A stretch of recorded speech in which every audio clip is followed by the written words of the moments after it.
Price செல்லோன். உயிரோடு இருக்கிறவரை நீங்கள் மரித்தோரிடத்தில் தேடுகிறது என்ன? அவர் இங்கே இல்லை, அவர் உயிர்த்தெழுந்தார் என்று லூக்கா 24 5-6 நாம் வாசிக்கிறோம். ஆண்டவர் இயேசு இந்த உலகத்துக்குரிய வாழ்க்கை, அதாவது கல்லறைக்குரிய வாழ்க்கையை வாழாமல் நித்திய ஜீவனுக்கு எதுவான வாழ்க்கை வாழ்ந்தபடியினாலே கல்லறை அவரை அழைத்து வைக்க முடியவில்லை, மரணம் அவரை மேற்கொள்ளவே முடியவில்லை. மத்தேயு சுவிசேஷம் 23 நீங்கள் வாசித்து பாருங்கள்.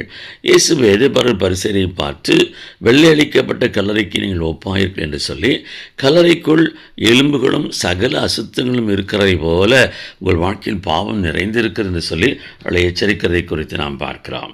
அன்றைக்கு வேதபாரர் பரிசேயர் என்கிறவர்கள் கல்லறைக்குரிய வாழ்க்கை வாழ்ந்தார்கள். நாமும் அப்படிப்பட்ட வாழ்க்கை வாழாதபடி நித்திய ஜீவனுக்கு எதுவான வாழ்க்கை வாழும்படியாக ஆண்டவர் இயேசு இன்றைக்கு நம்மை அழைத்திருக்கிறார்.